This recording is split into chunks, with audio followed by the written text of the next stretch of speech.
everyone. Welcome to the Kim Iverson Show. Thank you so much for joining us. I'm glad that you've been able to join us this whole week with our new show time that we have moved to 11 a.m. Pacific, 2 p.m. Eastern. So this was the first full week of doing it at this time. I'm now a morning person, but I think it went really well, and I really appreciate those of you who've been watching. So hopefully you like this new time. I'd love to hear from you, kim@kimiverson.com. Just let me know what you think. All right. We do have an important topic tonight or today. Sorry, I'm so used to tonight, kind of breaking the old habits. So today we're going to be looking into the border crisis. So we've been hearing a lot about it and how bad it is. Well, our guest today is Chris Martenson from Peak Prosperity, and he just got back from a trip to the Darien Gap with Brett Weinstein and Michael Yon. Now, the Darien Gap is a strip of jungle between Central and South America. Hundreds of thousands of migrants cross the Darien Gap each year, hoping to make it to the United States. It's extremely dangerous, and it's overseen by human smuggling rackets. Chris says it is 100% an invasion, and we're going to talk to him to find out what he saw firsthand and why he thinks what he believes that it's an invasion, so that we can understand the magnitude of what we're dealing with. And we've spoken to Chris before, so you'll probably recognize him. He is a trained scientist with both a PhD and a postdoctorate from Duke University. You probably see him from his YouTube channel, Peak Prosperity, which became incredibly popular during the pandemic. And he's all about people becoming aware of the various incoming crises we face and how individuals can take steps to become more self-sufficient rather than relying on the government. Really interested to hear about what he saw recently on his trip. But first, let's get to our sponsors. Now, let me guess, your medicine cabinet is crammed with stuff that doesn't work. You still aren't sleeping, you still hurt, and you're stressed out. That's how it was for me. So I cleared out my cabinet and reset my health with CBD from cbdistillery.com, and it's been a real change. CB Distillery's targeted formulations are made from the highest quality, clean ingredients, no fluff, no fillers, just pure, effective CBD solutions designed to help support your health. And in two non-clinical surveys, 81% of customers experienced more calm, 80% said CBD helped with pain after physical activity, and an impressive 90% said they sleep better with CBD. I know I do. So if you struggle with a health concern and haven't found relief, then make the change like I did to CB Distillery. And with over 2 million customers and a solid 100% money-back guarantee, CB Distillery is the source to trust. Now, I have a 20% discount to get you started. So visit cbdistillery.com and use the code KIM for 20% off. That's cbdistillery.com, code KIM. Now, stress may be why you can't lose weight. And if you have moderate to high stress, a doctor-formulated weight loss supplement called Lean could be your solution. Chronic stress wreaks havoc on blood sugar, which can cause your body to store excess fat. Stress can also slow your metabolism, which fuels weight gain. And you know all about stress eating and sugar cravings. Now, the good news, the studied ingredients in Lean have been shown to help maintain healthy blood sugar levels, help optimize metabolism, and keep your appetite under control. So if your life is a bit stressful and you want to lose weight, add Lean to your healthy diet and exercise lifestyle. Get 15% off and free shipping at takelean.com and enter Kim15. That's promo code Kim15 at takelean.com. Statements have not been evaluated by the Food and Drug Administration. This product is not intended to diagnose, treat, cure, or prevent any disease and is not a substitute or alternative for care from a healthcare provider. All right, let's get to the show. Chris Martenson, welcome to the show. Thank you so much for being here. Well, thank you, Kim. It's so good to be back with you and all your listeners. Very excited for today's topic. Yeah, this is one that it must be, the border crisis is definitely number one for right now for voters, for the GOP Republican primary. We've seen that this is the number one issue, their number one concern. We're hearing about it a lot in the news. You know it's bad when, and you know it must be really bad when Democrats like Eric Adams, I believe the mayor of New York, even kind of took a trip to, didn't he take a trip to Mexico? And he was like, we got to do something about this. Like, this is really bad. So when Democrats start to scream about, hey, the border crisis is a real problem, and normally they're the ones who are like, oh, no, it's no big deal. And oh, my gosh, you guys are fascist, crazy people keeping children in cages, right? They have all of those. But now when Democrats start to say, no, that this is actually really bad, it must be really, really bad. So what made you, let's start off with I want to hear all about your trip first, and then we can kind of get into the the other stuff about this, but what made you so you went it was just the 3 of you? It was you, Brett Weinstein, and Michael Yon who went on this trip? Misako Ganaka was there. She's a pretty famous Japanese journalist who mostly does a lot of Davos reporting of late. And then there was a Michael's team, really exceptionally embedded people down there who've grown up in Panama and or have a lot of special forces experience. Okay, okay, so you went so it was a group of you. How many people? Mhm. We had 10 at one point. Okay. Yeah. Special forces, that's smart. I've heard that the Darien Gap is very dangerous. Well, I suppose it can be, and honestly, there was a little reticence because we were going to go. We'll talk the story, but we went pretty far into the jungle. You know what I trust about these were special forces people who had been fully in theater, and their instincts are just different than yours or mine. They can smell trouble way before you and I would even be cognizant that something's happening. So that's where my trust was. Yeah, You want to avoid it before anything even happens. ideally. Yes. Okay, so what made you guys, decide to go on this trip?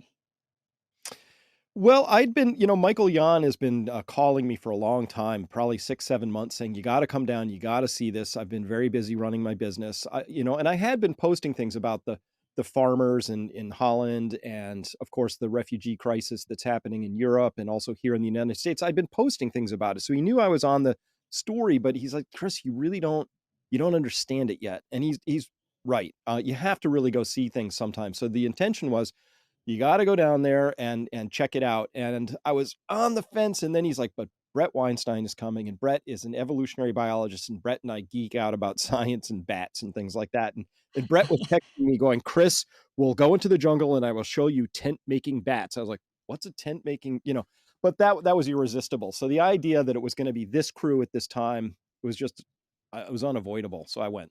Okay, so where did you guys go? How did you get there? Flew into Panama City and then immediately got in an SUV and we drove south, probably 3.5 hours to the end of the road down near Yaziva. That's the end of the Pan American Highway that comes from Alaska, and it just ends. And we took a side road before that physical ending up a dirt road that stopped at a boat landing where there was just a couple of ramshackle wooden huts with tin roofs, a few stray dogs, a couple chickens, and these long, skinny dugout canoes with little 15 horsepower motors on the back end. And we got into these things, probably about 7 people per boat, and just started up a very windy, long river. And that was about a 4 hour trip upstream. Okay, so you fly into Panama City, then you're taking a bus for about 4 hours, and then you're on a boat for, like, 4 hours. Hmm. Did you sleep at all Yep. during Well, that time? Did you stay in Panama City for a night? no, not that first day. We went straight down. We slept down there, but we got up early the next morning for our trip up because we needed to make it all the way up and see what we needed to see and come on back down. Now, Michael Yon had selected this particular camp, which was Canan Membrillo, and it's because there are 3 major camps that people will come through the jungle. So this is the Darien Gap, is this roadless, very mountainous, very very treacherous stretch of jungle that people who are coming up from South America, out of Colombia, or they've flown into Quito, Ecuador, somewhere they've come in, maybe Brazil, and they all flow through this one little spot because Panama is this little tiny strip of land, and the Darien Gap is this really impenetrable roadless piece that exists between those two chunks. This Mhm. camp he selected because you could actually spend a few extra bucks, take a boat around to the coast, walk through, and it was the shortest, easiest route. So there were going to be a lot of Chinese nationals there, and he wanted us to see that in particular because there'd been a huge increase in the influx of Chinese nationals coming up through that camp in particular. So that's why we went to that one. Where did you stay? Did you guys sleep in tents? No, we that's why we came up early. We went up, we saw, and then we came back down and Okay, got back to the landing at dark. okay. So that So how was long were no, you we were there? not. Well, we were in that on that river. That was one day, and then 2 more days we visited these other camps, San Vicente, which is the one Mayorkas went to just a month or two ago, Mhm, and several other camps. And each one, Kim, had their own flavor. So some of them were places where obviously these were the people who had the least fewest resources would come to. That was very instructive. Whole different vibe there. And there were other ones that were clearly where people with a little more money would come through because it's an expensive proposition to come through Yeah. this for these people. So what did you learn in these various camps? What did you see on the first day? So, Kim, what we saw was that each camp had its own flavor. There was camps where clearly there were people with more money coming through, and there were slightly more services and resources there. And then there were camps where very poor people would come through. Now, let's talk about the human interest story. We saw people who were yearning and struggling to be free, like the classic story, right? There were people they weren't they weren't seeking asylum. These aren't political people. These were economic refugees who are saying, "I think there's a better life somewhere," and they've gotten the green light somehow, and so they're coming up, right? Talked to Okay. some really wonderful people from a Haitian who'd been living in Chile for 7 years and decided, well, now's the time. And he had his 5-year-old daughter with him, so she didn't know anything but Chile. She's Chilean at this point. Mhm. And dad suddenly said, time to go to America. And so, they start this very long, very expensive journey. By the time somebody ends up in one of these camps, if they can afford to pay the $40 to take the boat to the next stop, and then the 40, 50, 60, $70 to take the bus that will take them to the Costa Rican border, and then the next chunk of change to get them through up to, and so on, as they come up all the way through the chain. They said it was like three to $5,000 per person to sort of make that journey from Wow. there. And so when you imagine that 1,000,000 people come through, 3 to 5,000, we're talking 3 to $5 billion at that Wow. point. So we're talking big money, and there were so one element of the story are these wonderful people who just want to leave, think they have a better life, and on top of that, there's all kinds of predators and coyotes and gangs and UN and NGOs, which is another layer of this whole thing. There were 61 NGOs all clustered in this area. You could go into one of these camps, Kim, which had like barely anything going on, trash everywhere, chickens running around, and there's a Western Union stood up right in the center of this thing so that people could, get more money from somewhere to continue this longer journey. So there was definitely an economic component to this happening as well. Yeah.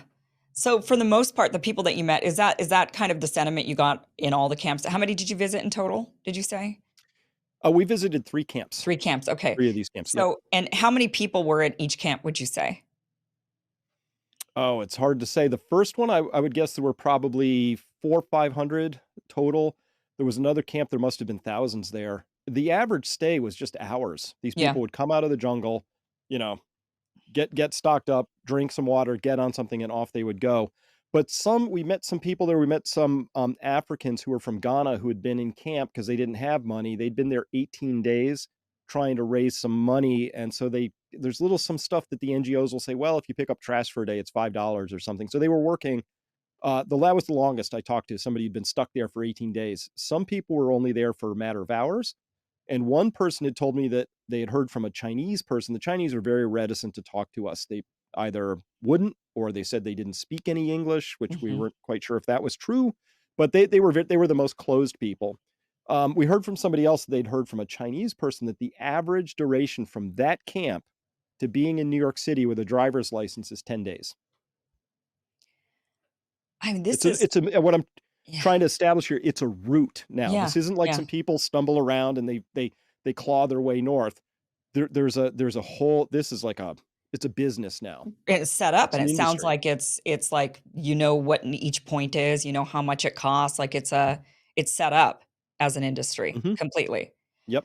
Yep. And people are coming from all over the world. So these Chinese people, were they coming from, because I know there's a lot of Chinese all around living in, Chinese ethnic, but they might be born, in Brazil, let's say. And so are these people from China? Were you able to kind of figure that out? Or were they living in South America for quite some time prior to this point?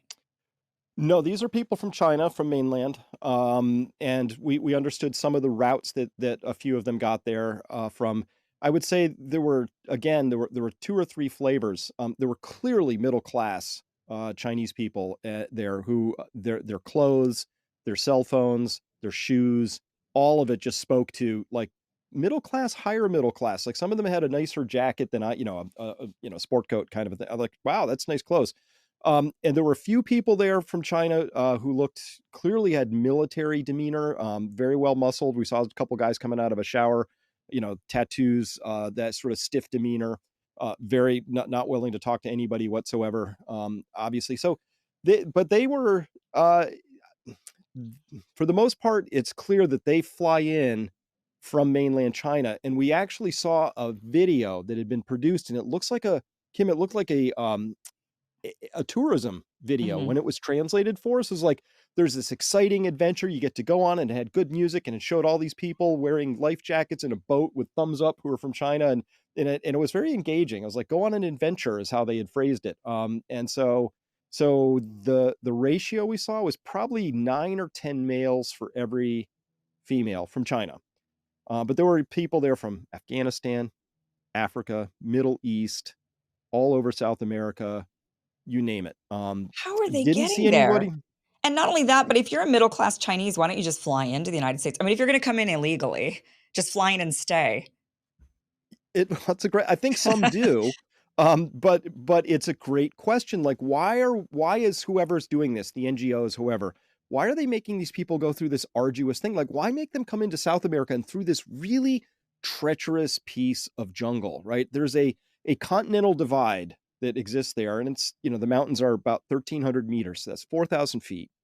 And when they were coming through in October, November, December, it would get in the 40s. This is, but then they're sleeping on the ground and all their heat stealing away. And a lot of people died, a lot in that portion of the journey.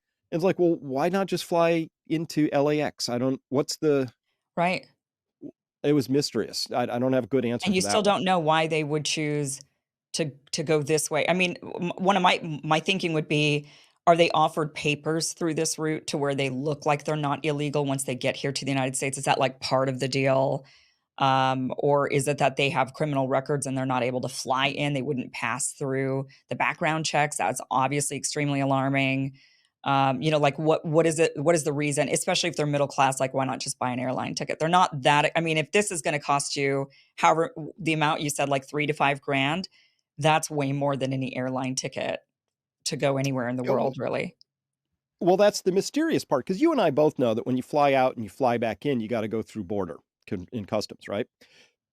And they're pretty serious about it, right? They check everything out, they ask you questions, and you have to have a passport, all of that. Whereas we know that if you come in through this southern route and you come across the border in Texas, none of that's required. Right. You're met at that border with somebody who says, "Oh, hey, so glad you're here. We don't need anything from you in terms of ID or retinal scans or Right. anything. Here's a cell phone, here's a ticket. Where would you like to go?" It's a Sure, so I totally guess you're different totally process. undetected. You're completely undetected, whereas if you fly in, there is a record of you, and then if you Yeah. stick around and you stay longer than you're supposed to, there's a record, at least of you being there. Okay, so that might be one of the reasons why people then choose to go this long, arduous, dangerous route rather than just flying is because it allows them to remain completely undetected. Mhm. Yep, and at that first camp we went to, there was a whiteboard with some numbers, and that camp had processed over 68,000 people through that one camp that had come through that route. Other camps had vastly more people than that. So we saw that in the United States, however they came, whatever routes up through that, they 300,000 people crossed in December coming into Jeez. Texas across the border. Wow, that's normally the number in a year, isn't it? Isn't it, that's and now that's a month? That was a month. And again, you met some guys from Afghanistan, really nice, good English, probably former translators who knew, but they were of an age where they had grown up with only Americans occupying their country. Yeah, Uh, Super nice people, and yet they're gonna. We don't know who's coming across the border. And there was just a case. It was on Twitter where some guy said, "You'll find out who I am," and yeah, somebody figured out this is a known terrorist who had been released and came up through that route. So we know that's happening, that undesirables are coming up. And we sure. also know that a number of South American countries said, oh, great time to empty our prisons out and send choice, finish out your sentence, head north, right? And so a lot of people took the head north option. Again, that's the difference between migration and immigration. Immigration, that's not possible. You come through a very, very stiff process that asks a lot of questions. Yeah. Um, so I mean, this is, we our natural kind of the way Trump dealt with this, and I think the way a lot of politicians talk about this is they kind of blame Mexico a little bit, right? It's all about that southern border, which of course that is Hmm. our national border, so that's the border that should be protected. But there's a lot of discussion towards Mexico or angst towards Mexico. But it sounds like this is a lot of different countries that these people are going through. And a lot of it seems to be Colombia's fault a bit. Like if I were going to be putting some blame on a different country, it would be maybe more Colombia than it would be some of these others because I mean, that's where their border is. You can't get through that Darien Gap without having going through the thick of Colombia. Mhm. I mean, so you'd have to go through them. Um, I mean, where do you think this failure is in the process? Where would we be able to kind of stop this bleeding, I suppose? Well, now we gotta widen this out a little bit. This is where it gets very interesting, and one of the things I've learned to do in my investigative part, especially post-COVID, is take people at their word. So, we have a lot of words out there from the UN, from, the IOM, from all these NGOs, and they tell you stuff straight up, which is a little confusing, right? Amy Pope, head of the IOM, she says, um, migration we need to leverage the power of migration. That's what they say right on their founding document, right? They just released a new version a couple months ago. Mhm. What do you mean the power of migration? Right. Why are they using that word? Why not immigration? But they fundamentally believe they take it as their starting point is migration is good, right? And I'm not sure I share that because, Michael Yon made a great point. He said, if you ever had fish, you learn they have these charts when you go into the aquarium store. Some fish get along with all the fish, some fish don't get along with any other fish, right? And so that's kind of like culture. Some cultures get along really well with other cultures, some don't, right? There's a big Mhm. culture clash. So they're trying very hard, Kim, to frame this as, oh, if you're against this, you're racist, you're a white nationalist. They say that stuff straight up. When instead people are saying, wait a minute, not all cultures actually mesh really well. And we know that in Sweden, they have all these no go zones where even the police really don't dare to go Mhm. because they have a different culture there that's now stood up. And it's like they've got some fish in the aquarium that don't that just don't get along well with the other fish, right?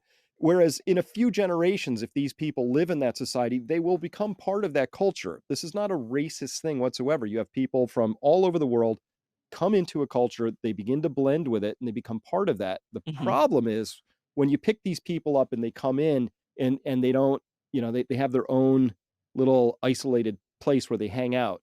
And the other thing we saw is, it's astonishing how many people who are coming in as migrants are military aged males, Right. right? Rather than, like, So, entire families, you're just seeing a mhm, bunch of men coming in. yep. It's 17 to 30 years of age, a very strong demographic, right? And to widen it out, maybe this is part of the China story because we know China had this one child policy, Right, and that yeah, resulted in them having 100 million males right. excess in that age range.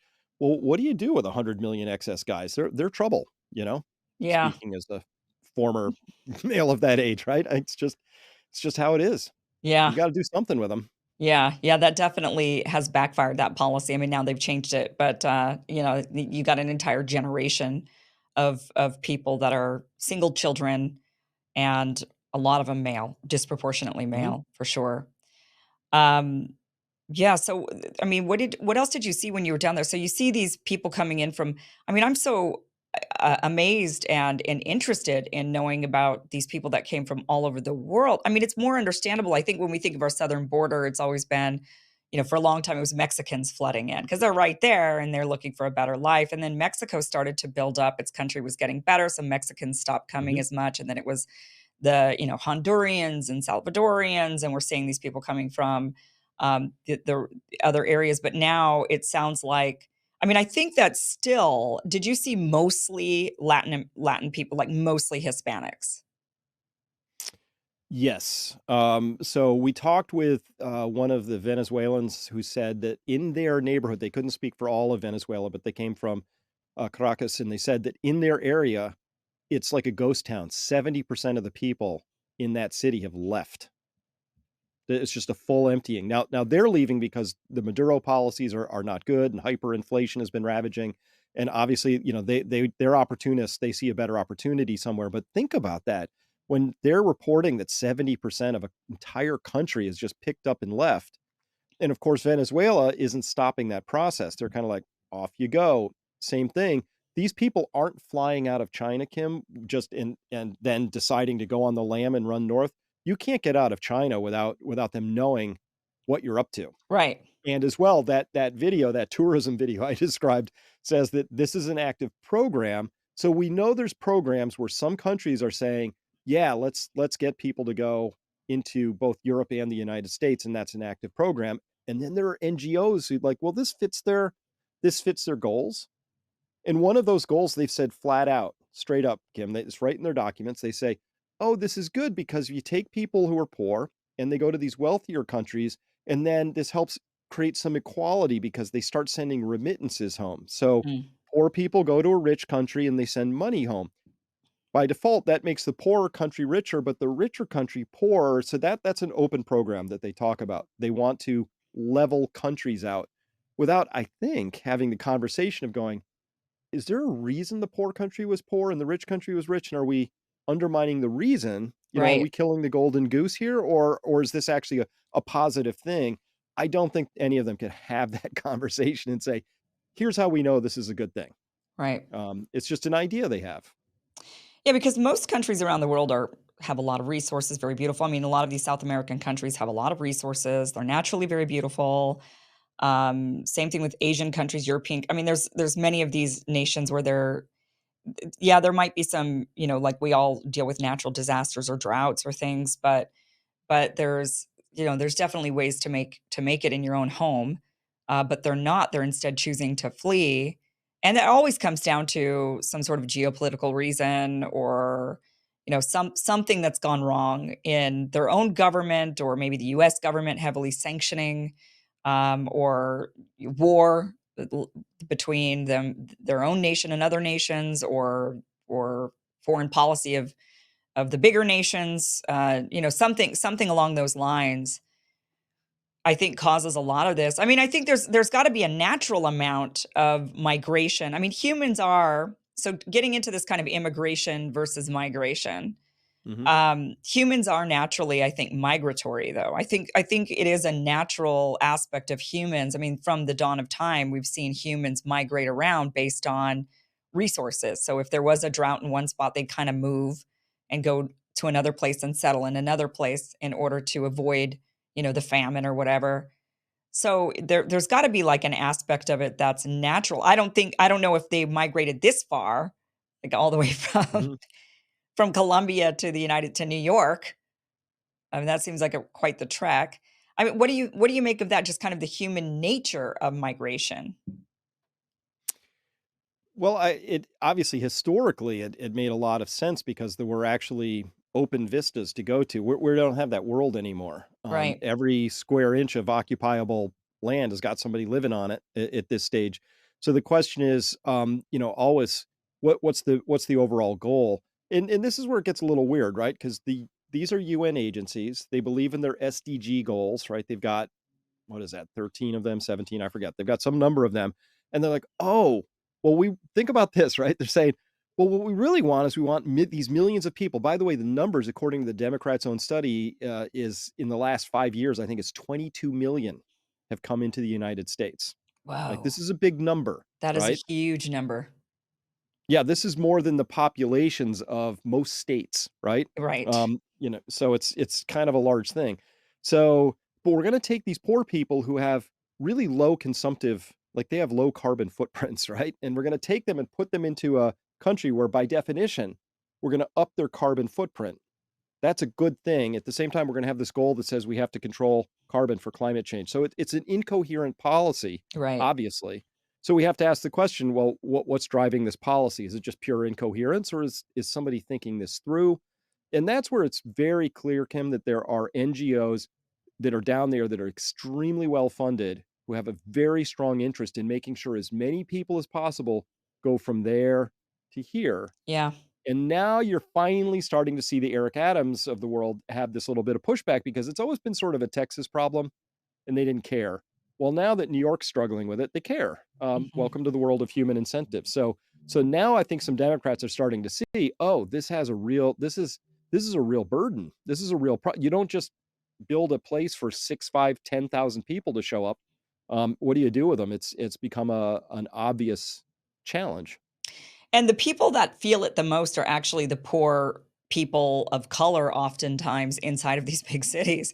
I mean, it's the people who immigrated here, who are working the labor jobs, who are saying, "I don't want these." I mean, now they're coming and they're outbidding me, and I'm here legally, and these guys are coming in, and now, it's that group of people that are often not in a part of these conversations. They're not the people on CNN or even Fox News for that matter, or even here on this show.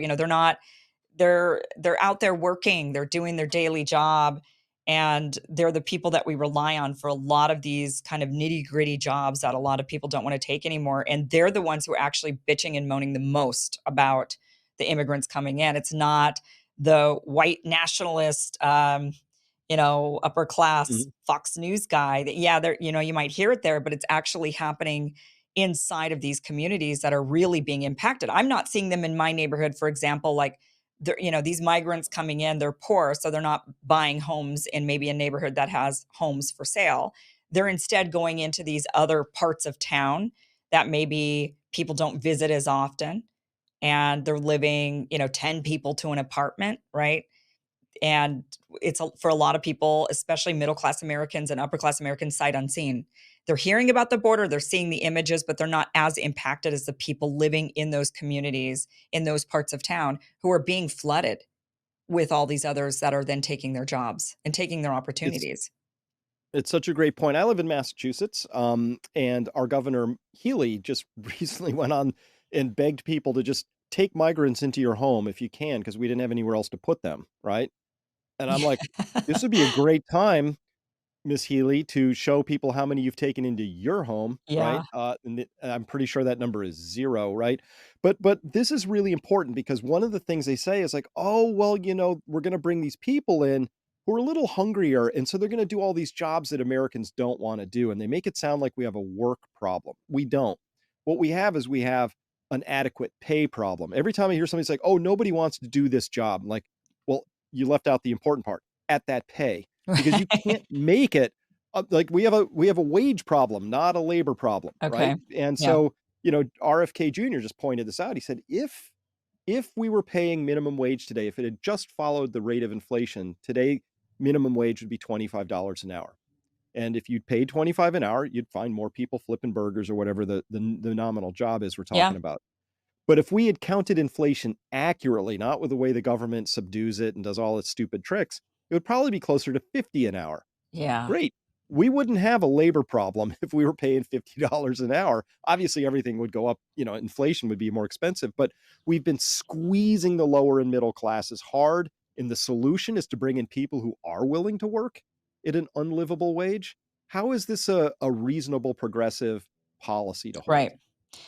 Yeah, and I understand that logic completely. I think because I haven't held an opinion on the border crisis at all because I haven't been able to. I like data, I like the truth and Mhm. numbers, and I don't like the politics of things. So I haven't formed an opinion on it because I haven't been able to really look at the data. I hear a lot of people saying this is terrible. We can't have all these people in the country. I understand the logic of we don't want unvetted people in. There's definitely obviously a problem with that, but the sheer number of people coming in, my question has remained, and maybe you have an answer to this, but my question has been, what has been the actual impact? Not the perceived impact, not the theoretical impact. I understand completely the theoretical impact of if you bring people in and they do cheaper labor, then obviously wages go down. That's the theoretical impact. But what's the actual impact? Like, have we been able to see an actual decrease in wages for people? Are they filling jobs that others would otherwise do? Are they, like when I look through history, for example, the reason why I have this viewpoint is because historically, people have always been against immigrants coming in, no matter which group they were, Irish, Italian, you name them, right? People were just resistant to immigrants coming in.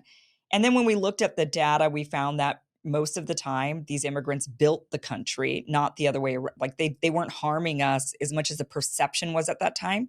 They were actually building us and giving us a great culture. I mean, there's maybe a little with the Italians. I don't know. They brought us the mob, so maybe there's a little like, but there's been a building of the nation often with these immigrants, and so I'm wondering if we're living in that era again, where it's this fear-driven. We're worried about all these people coming in. They're going to harm us. They're going to ruin us. But are we just reacting the same way that people reacted when the Irish came, or when the Italians came, or when the Chinese came early on to build the railroads? Like, do you see what I'm saying? Or are we seeing data that's actually showing this time? Because this does seem to be an enormous number compared to maybe historically. So is it that this time it really is truly causing a genuine like economic and cultural crisis in the United States? I think that's a great set of questions and a way to look at it. So, during those prior times, so when the Chinese built the railroads, which they really did, and when the Irish came in and brought in great stoneworking skills, and the Italians and all of that, and built things, the question I would have is, what are we building right now? Right. So we don't really have a program of where the government, in my estimation, is doing the right things to get us ready for the future. I think we have huge infrastructure projects that need to be done, Sure. energy things that we haven't. There's things we could be doing, right? We're instead printing money out of thin air, borrowing it, and sending it to Ukraine to get blown up, right? It's Right, it's right. not it's not really. So these people are coming in. The question is, well, always there's going to be, of course, some friction when one group comes in, because it's the friction when you find out that when you say, oh, the people didn't like the Irish, is because the Irish had to go and live somewhere, and that's a displacement, right? It's not like we have free, it's not like we had 22 million excess apartments kicking around. Mhm. So the question is, where are these people going to live? Invariably, there's going to be competition for resources, which is the oldest reason people squabble. Yeah. Always. Every war in history is a resource war. We're taking it to the micro level. So, where do these people live? What do they do? And who's supporting them? Now, this has an extraordinary, you like numbers, a huge burden on taxpayers in this country, because the government is spending billions and billions and billions on this, right? Cell phones, plane tickets, food, programs, all of that. And I don't remember voting on it or being asked, anything about that. And so, um, in terms of where these people are going to live and what they're going to do, th- I wish I could tell you I had some sort of insight into that. The story is these people show up at the border, and we take them somewhere in the country, and then the story ends. Yeah. And no major, the majors are not covering this, from beginning to end. That's a really important facet to the story. It's not just the bringing them in, but what are they going to be doing? And so, the prediction I would have, Kim, is that over the next sets of months, we're going to start seeing more and more of that friction showing up. It was just on Twitter today. Some black students were fighting Somalis, right? And they called it a race war, but I would say it's more of the aquarium story. These are two different cultures. It's nothing to do with race. It's actually, you know, obviously Right. they're the same, Right, right, uh, race on paper, but they're not the same people, right. because they're different groups of people, and that's what's important here. We need to talk about the culture, not the color, and that's the thing I deplore about the conversation with the progressives. They're like, "Oh, we have to make everything about race. We're not. We want to defeat racism by telling you your skin color is how we define you." It's like so backwards. I don't Right. know where to start. You Yeah. know? Yeah. Well, I think you really you bring up a great point in that when these other groups of immigrants were coming to America, we were an industrial nation. We were a nation that was productive, manufacturing. We were actually building and exporting, and now we're not. Now we've kind of turned a corner, and we're a different kind of nation with a different kind of economy. And so it is a really great point of, well, then now when we bring in immigrants or migrants or anybody at all, what is it exactly that we have to offer them to do? Like we did back when the Irish came, or when the Italians, or when the Chinese, or when all these different groups came, that was a very different America, an industrial era. So that's a really great point. What is it that they're doing? And you know why, my opinion is the reason why we're not hearing this story is because, again, these big outlets don't go into the inner cities. They're not going where all of Mhm. the immigrants and the migrants live. And what I imagine, just from my own experience of seeing it and being, just living in LA, and being around all kinds of different people from different socioeconomic, I would say that these migrants show up in the neighborhoods with people very similar to them, and then the people take them in because they say, "Hey, man, I'm just like you. I was where you were at one point, and now I'm here and I need help. So can I, you've already got 9 people in your house. I'll just be the 10th. What will it matter? Mhm. And I'll take some food too, I mean, and so the burden is falling on that group of people. And I think that's a real story that has to be, I think, emphasized and covered more, because it is, you're right, there is a narrative there that this is just, oh, look at the progressive saying, oh, you're just racist, you're a bunch of racists.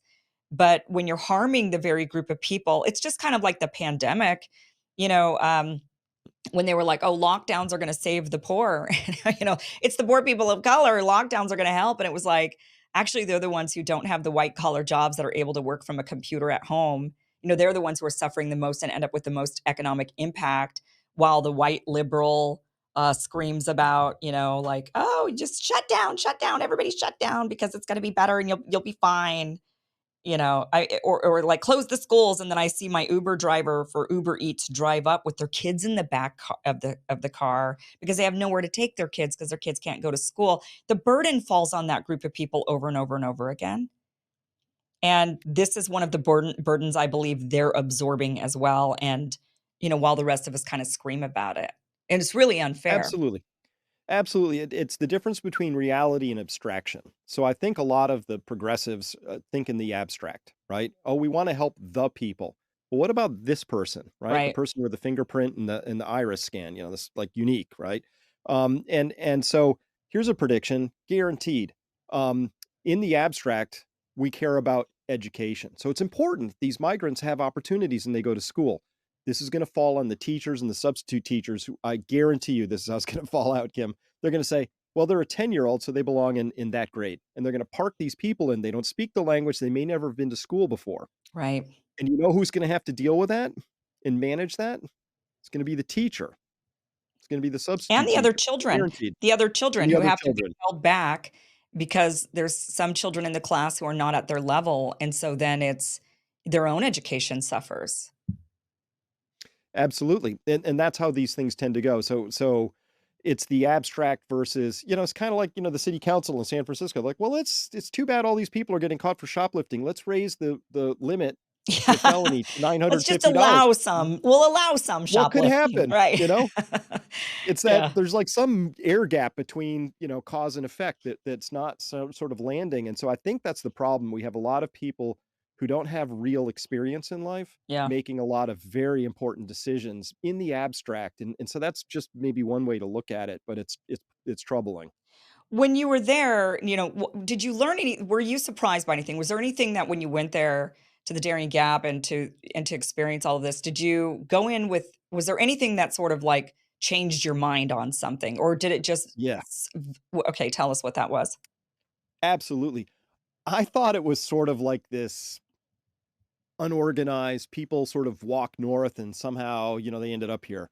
I didn't realize that this is a well-oiled route, that there's billions of dollars at stake, that there are a lot of parties involved who are sort of, in whatever way feasting on that. I didn't realize what a machine it was. This is a very well-oiled machine with a deep rut in the surface that heads in a direction. I didn't realize how professional it had gotten.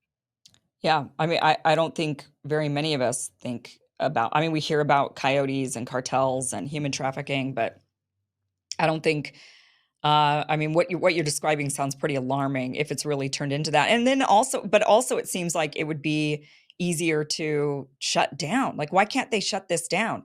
If there's NGOs behind this, like, why can't we shut that down? If there's Western unions in these areas for people to be getting the money in order to be, making their way through the journey, why can't that be shut down? Like, why can't all of that deep ingrained infrastructure business be shut down if it's a pipeline? If we wanted to, we could shut it down in approximately 24 hours and it would be easy because when you ask these people, how did it come to pass that you'd made the decision to leave Chile, to leave Afghanistan? They're like, oh, social media. Like they're all communicating. Everybody has cell phones, of course, right? Yeah. And they're communicating, and the vibe came out, and it said, "Oh, now is the time," and it was on social media, and some of them are pretty professionally, produced PR pieces by NGOs and by other citizens of their nationality who'd already made the trek, like, hey, do it, right? If somebody just, from the United States side said, that's it, the border is now sealed, we're going to deport everybody and anybody, and this is closed, right? That would get to the Afghan villager probably by tomorrow. It would be surprising how fast that would actually travel. I mean, obviously there's some inertia in that pipeline as it's, careening north, but it's everybody, like, this is a fast world of communication. They know that it's a green light. Somebody makes it a red light, it'll stop. Yeah, and I think what a lot of people envision in their mind is like what you were saying of that it's just a person who just decides one day, like, to pack up their kids and in their backpack and just kind of make the trek on their own, and they're kind of making their way through the wilderness, and then they kind of show up Yeah, at the that border, and was they're me. like, "Help me out," or even people that are fleeing, they're fleeing violence or they're fleeing, and they're truly trying to escape a really terrible situation, and they kind of make it desperately to the border, and then it's like, okay, well, we can't turn you away because you desperately made it here, and your life is on the line. I mean, that's what people are told, but if this is an industry, that is not at all, then it's even more urgent that we just shut it down and say, "You just cannot cross," which just seems like logic anyway. You just can't cross our border.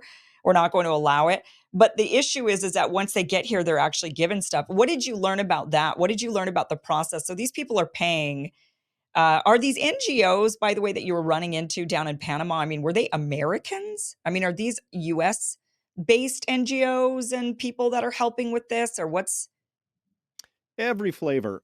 There's a lot of UN presence down there. So the IOM is a UN outfit. AFCAM, there are a lot of UN pieces. There's a Catholic charity down there, NGO. There were some Norwegian. Big one would be HAES, the Hebrew Association. They've have a long standing tradition of liking to help refugees and migrants. They had one of the largest footprints down there just outside of the San Vicente camp. And so it's yeah, it's a mixture of religious groups, government, NGO kind of things at UN.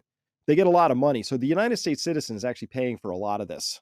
Yeah, so I wanna kinda, dive into this a little bit more with these, I kinda feel like as you're talking, I'm putting together these pieces a little bit more, and it's sort of like how the military industrial complex became the military industrial complex, where it's Mhm. you create an industry in a need, which is, yes, we had to, if there's a time you have to go to war, you have to go to war, and then once you build that industry, then there's this, "Oh, well, we gotta keep this industry growing." And then, of course, then people wanna make it bigger and bigger and bigger, and then it becomes like a money-making thing. And maybe there was a time when these NGOs and UN needed to get involved and help these people that were genuinely, desperate, running for their lives or whatever, or just fleeing famine and needed help to make their way, I suppose. But then it sounds to me like it's turned into like people, if you're working in an NGO and you were doing a good thing, it started for a good reason. You don't want to then Mhm. lose your job, right? Then you got to make up another reason to stick around. And then you got to make up another reason. And then it's got to get layered and layered and layered. And then suddenly the next thing you know, you're the migration industry complex, I guess, is what it sounds like. I mean, that's what it kind of sounds like happened here. It that could be part of it, of course. And by the way, when you go to the UN groups, they've got these PowerPoints that obviously have been gone through a lot of committees, and it's exactly what you're talking about. There are a lot of people whose livelihoods depend on doing this, but it's just interesting. They've had the same thing. Maybe the military industrial complex went through the same MIC, but this is migration, right? Right. They've lost the plot line because the plot line is on the front of their slides and their first pages. They're like, we're trying to help people and we're improving lives, Right. right? And then it's gone through enough iterations that when we were down there, we saw examples of they hand out rape kits because it's such a common thing that happens that they're just like, oh, well, I guess we'll hand out a kit. It's got a morning after Oh, pill, a male contraceptive, a female contraceptive. There are, young girls being caught up. I mean, really young. And then there's plenty of people who go missing and get caught off in some human trafficking, right? So that's part of the story. And somehow they went from, oh, we're helping people, we sleep well at night because, we're making the world a better place, to that. They've lost the plot line, yeah. right? Obviously, the right answer is to not put women and children, young girls, in vulnerable positions where you have to end up handing out rape kits. That would be the obvious solution. But over time, people lose the plot line. I think that was something else that really struck me down there. What do you think the solution is? I'm sure you've had a lot of time to think about this after seeing what you did. I mean, what do you think? I mean, we could certainly close our borders. I mean, I would think. I don't know. Maybe we're not able to. Do we have like some sort of constitutional? I mean, is there some sort of law?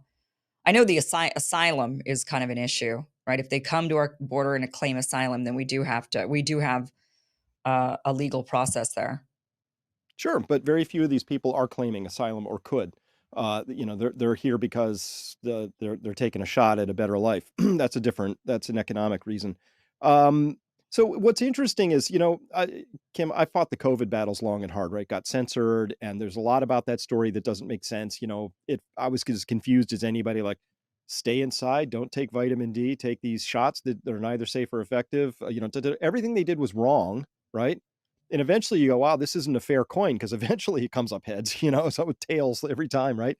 So I started to get a sense that there was something with that. And we also experienced this cognitive warfare where they were trying to make us feel like the crazy people for asking reasonable questions. I Right. see this in the same context because I noticed that this is a European problem. Lampedusa, Italy, with 10,000 migrants showing up per day, some days, right? Sailing over the Mediterranean. Paris being completely taken over in some sections, Sweden having no-go zones. Like, that's all happening. And I don't have a single story where the UN NGOs, the Catholic NGOs, the Hebrew NGOs are busy explaining to China why they need to take migrants across their border, right? It's a Western thing that's happening right now. Mhm. And the West was primarily the place that also went stupid around COVID. I see them as connected events. They're both I mean, I know you're going to struggle just as I am still struggling. It's like, how do I make sense of this? I'm just getting there faster, which is, it's not going to make sense because it's not what it's about. The words and the actions, it's about something else. I think at this point is as close as I've gotten, and it feels very, very intentional, but it's not about making this country a better, stronger, safer place. Who do you think's behind it? Well, we say Biden, but I don't think Biden's even behind himself at this point Yeah, in time. So, right. so So I don't it's whoever those people are, right? But honestly, it's a group of people who are probably unelected. They have a sense that they've been running things for a very long time. I think we all understand this idea of a deep state now. It's a real thing.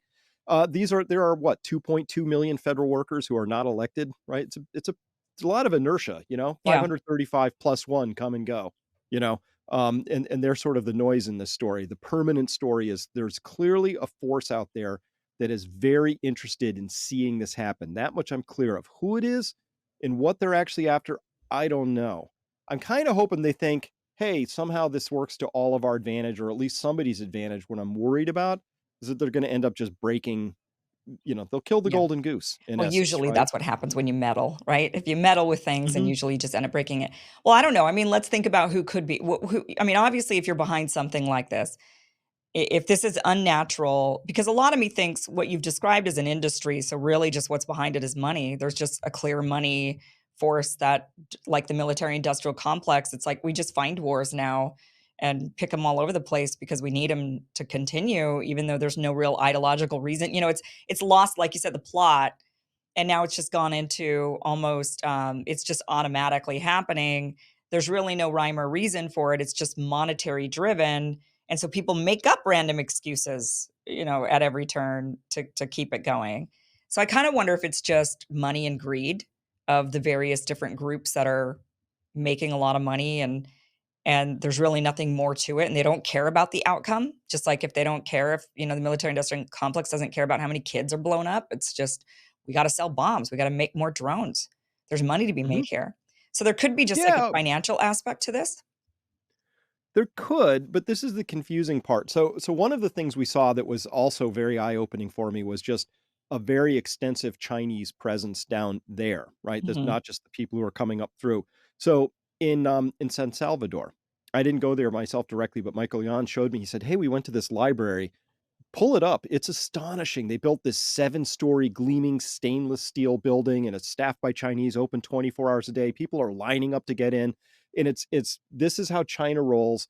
They come in and they say, "Hey, would you like a library, a port, a road? What can we do?" And they're building like crazy all over South America, because obviously China needs resources, and they like to do business. And this is now, I think, part of South America. It's going to be part of, in Central America, is part of their Belt and Road Initiative, but on that continent, because they're busy figuring out, all right, over these next 10, 20, 30 years, who do we need to make friends with? And so this actually serves their purposes very, very well. If the United States is busy taking in 22 million people, who I'll be generous and say half of them are going to need a lot of remedial help, Yeah. that's 11 million people that our country now has to take care of in some way, or bring up the curve to be productive people who are really contributing. And that's if we do it well. Uh, and so that's going to be something. It serves China's purposes, obviously, Right. in this story. Um, and so I really see this as Kim, now that there are people in the United States and Europe who aren't very thoughtful. They don't think very strategically. That whole thing: good times create hard men create good times create weak Yeah. people. I think we've got a lot of weak people in positions of power at this point, and Yeah. I'm worried about that. Well, that's kind of what I'm trying to figure out who would be. I mean, obviously there's monetary players that would benefit from this. But then, this idea that okay, Biden and it's the Democrats or something. I mean, I guess I suppose Democrats definitely also have like an invested interest in migration, right? Because a lot of times they believe that these migrants are going to come in and vote Democrat. So they True, sort of they and have they this will. yeah, I mean, but interestingly, a lot of these people are actually more conservative. If you actually talk to these, once they get here to the country, and if you talk to them about Hmm. their values, they're much more conservative than they are liberal. So it's kind of a missed opportunity, I suppose, for Republicans to bring in a bunch of people to their fold. But neither here nor there. I mean, Democrats see these people coming in and they're thinking they're going to vote for us. So this is a good thing. So you've got that motivation factor. I don't know if there's possibly as we look at all the players, possibly the wealthy, right? The wealthy kind of globalist elites would have a benefit in this because it would keep wages down. I Hmm. mean, that could potentially be Absolutely, and there's people to cut their mansions' lawns and, all right, of that, right. take care of their kids, for less than a nanny from a domestic, source would have charged, I guess, sure. There could be those sorts of things, And then there but could I be China. I mean, it could be like an actual attack in kind of a non-traditional way mhm, where it's a foreign entity that has a desire to weaken the country so that mhm, we're no longer dealing, we're no longer meddling with them or a threat to them or whatever their whole purpose, whatever their reason for doing that, right? This could be an actual foreign country saying, "Oh yeah, keep this up, keep that going, let's fund it, let's get that going." Because some people, and I bring this up because a lot of people will say, "Well, it's George Soros doing this," or there'll people that'll say China's doing this, or people will say Russia's doing this to us, or it's mhm. the wealthy class. Like there's a lot of different, or it's the WEF. This is part of the Great Reset, right? There's a lot of different kind of nefarious players out there. So I'm just trying to pinpoint in my mind like who would be the most likely, or maybe it's a combination Well, of them.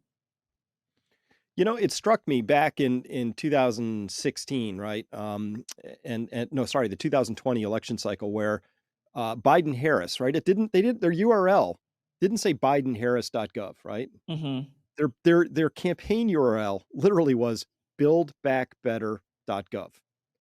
So that's been bothering me for a while. These off notes, Kim, they stick with me, and I'm like, well, build back better, and of course that's a WF slogan, and you heard everybody saying that, from Justin Trudeau and Right. Jacinda Ardern, all of that. And but what is that really about? And then when you think about it, you don't build back your house until it burns down, right? Build back better from, first off, it's just a grammatical nightmare. But I mean, like, when isn't the first step of building back sort of wrecking stuff? So I get this sense that there are people out there who want to wreck stuff first so that we can build back better. And let me give you a specific example. Kathy Hochul, governor of New York, the legislature of New York last year said, you know what we're going to do? We're going to legislatively outlaw these gas peaker plants to make electricity production. We know that's bad because we don't have enough electricity production, but this will encourage people to go into alternative energy.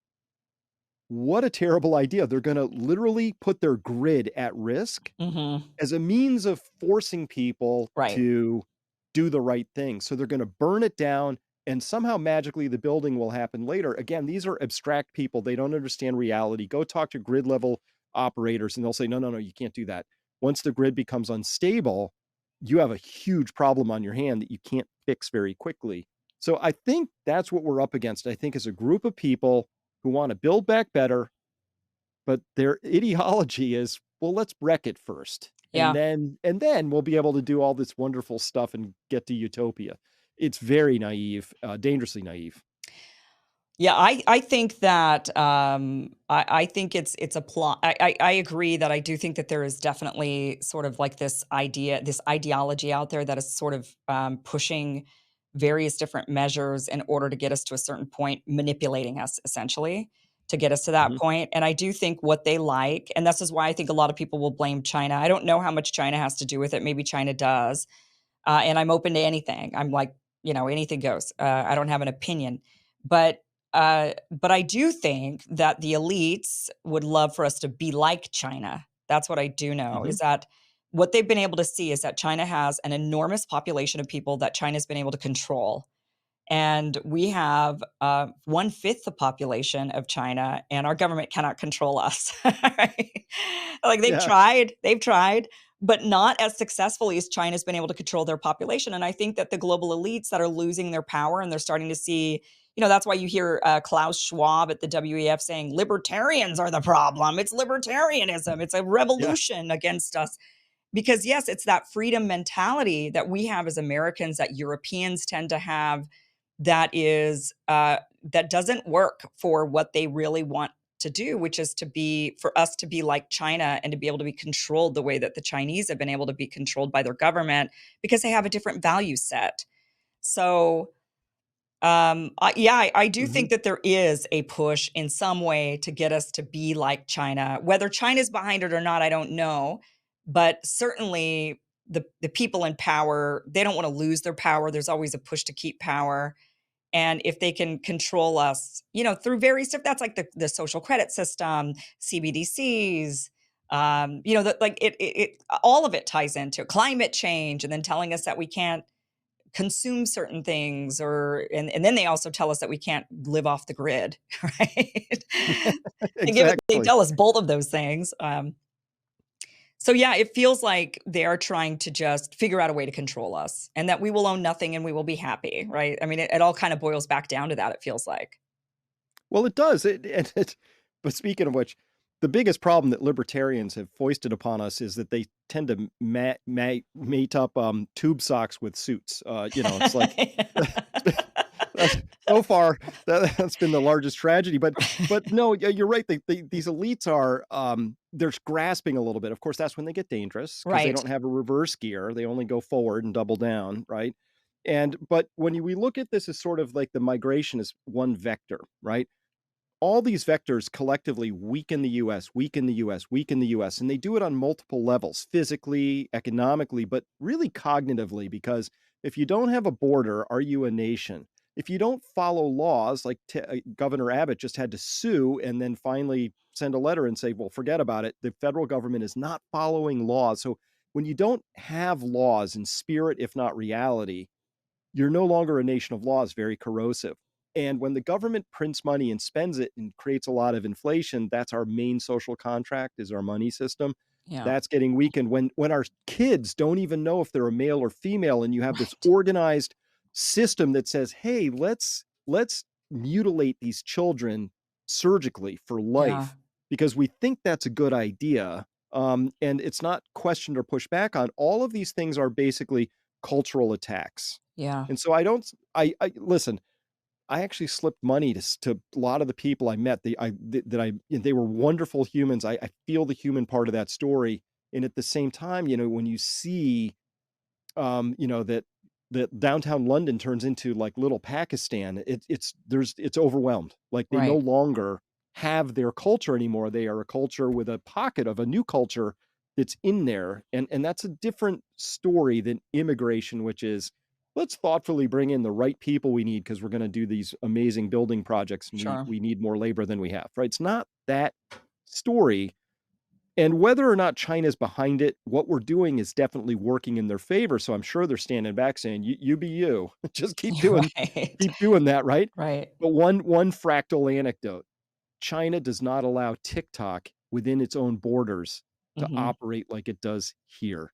Here, it ruins minds, attention spans. It's very corrosive. They don't allow that, right? You go to China and you look at TikTok, and there's science experiments and people playing cello on there, and that's about it, right? Right, right.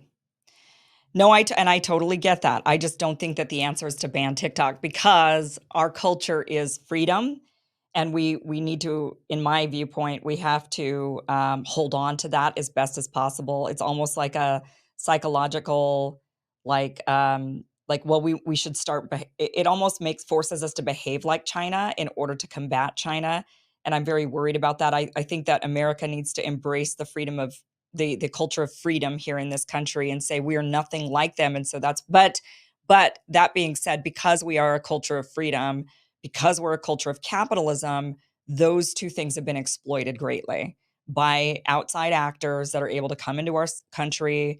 You've got a bunch of foreigners buying up houses, and then you've got American families not able to afford single family homes. And they become renters in their own country. You've got it's just layer upon layer of when these outsiders are able to come in and exploit the fact that we are a free country and that we're a capitalist country.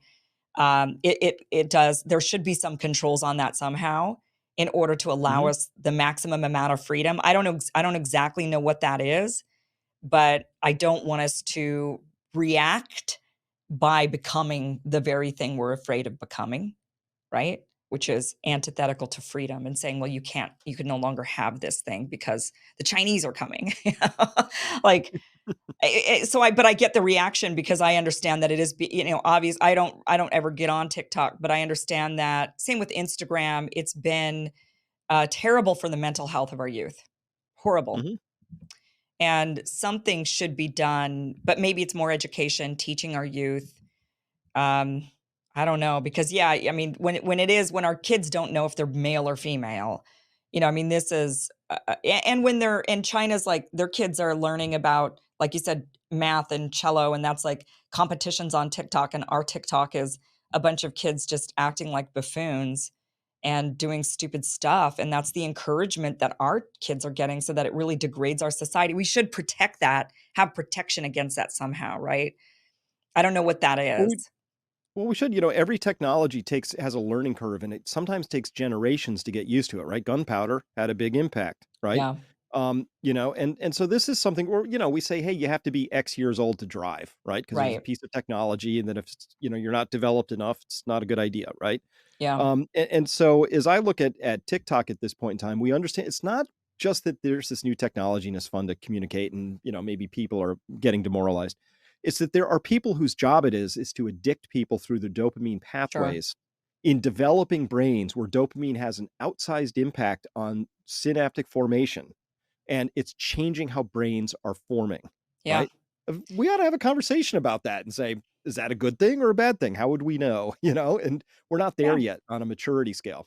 Well, it's like how we banned Joe Camel, right? Like you're appealing to kids for cigarettes, and you can't be doing that anymore. Candy cigarettes were banned. You can't be, trying to get kids into this, thinking it's cool when they're only 3 years old eating candy cigarette, 4 years old eating candy cigarettes. Like you got. So I totally understand that there needs to be some discussion on that, and maybe some controls on that, and maybe saying to like big corporations, you can't create this kind of content for kids, just like you're not allowed to manufacture cigarettes for kids because it's bad for Mhm. their health, and so you cannot do that. If an individual does it on their own, that might be one thing, but if a big corporation is monetizing, making money off of this, it becomes industry that is and it's detrimental to our society. I think there definitely could be a conversation about that. I think you're right. I think this is really fascinating though, that this is just another layer. I mean, I hadn't really thought about it this way, and I'm glad that we had this conversation because you really opened my eyes to this layer of this that is kind of playing into the agenda of all of these other things that they're, with the COVID vaccines, with the CBDCs, with all of these other things like climate and saying, well, you and social credit scores and what is it that they do to the companies? I forget, it slipped my mind right now. It's kind of like the ESG. ESG, yeah, ESG scores, Yeah. right? All of this, it's all kind of playing into the same agenda and whether or not, I mean, obviously, these people didn't create migration. That's been around since the dawn of time, but they're utilizing, they very well might be taking it and kind of running with it and saying this could be used to our advantage for a variety of, in a variety of ways. And that being one of them. I mean, that is frightening and we should be keeping our guards up. And that's why you say, because I saw on your Twitter account, you said that this is an invasion 100%. You feel like this is an invasion that's happening to us. Yeah, let's define invasion. Invasion is a mass movement of one species into another area, right? So this could be when birds migrate. It could be when kudzu takes over your back hillside. This is an invasion to me is defined as when you have a movement of some, in this case, a biological unit. There, it overwhelms the capacity of the area it's going into to either sustain support or otherwise absorb it, right? And so this is an invasion, and I'll go further. I think it's been migration is being weaponized, and it's Yes. being used by people to accomplish a set of aims that have nothing to do with helping the people out who are the ones actually doing the migrating. They have different sets of purposes, but caring about the people involved, that isn't part of it. Well, Chris, this has been really fascinating, and thank you for being here. Thank you for having this conversation with us and sharing with us your videos and your footage and the pictures from your trip. Do you plan to go back to the Darien Gap? Are you going to do this again? Are you going to go other dangerous places? Yeah, not on purpose, but I'm gonna go to where I need to go to understand this at a level. This was instructive. I didn't really get it till I got there, Yeah, and it's nuanced and it has all these different levels. But I need to understand this better because I do believe that we have really powerful things are afoot. I care about the prosperity of our country. I care about the world we're leaving behind, natural world, the economic world. I care a lot, and I think there's some it's not just that mistakes are being made. Somebody is intentionally doing things because it comes up tails every single time on the flip. It's bad for the people. It's bad for the people. It's bad for the people. And yeah, so I think we need to surface that. Thank you for doing what you're doing because it begins with awareness. It begins with having a long form conversation because we have to have the context. yeah. And I think people are waking up, and that gives me a lot of hope. And at the same time, I need people to understand that they should be more resilient too, because I don't know how this is going to go. But there are concerns that the people in charge are going to drive it till they break it, and um, I think that's a pretty realistic assessment at this stage. So, can people find you at Peak Prosperity? Is that where you are? Is that where you're putting a lot of this stuff? I am, and we support ourselves. We have a subscription service there for your listeners. We've created a special code Iverson30. They get Oh, 30% great. off if they want to try us out. Yeah.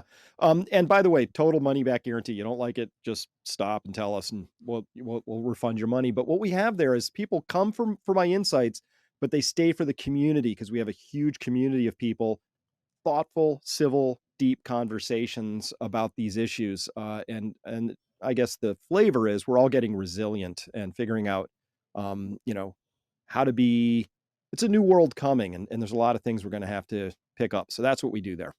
Well, thank you. I really appreciate that. So Iverson30 at peakprosperity.com. People can get that discount Mhm. and join your community. That is really great, Chris. Thank you so much for being here. Really appreciate it.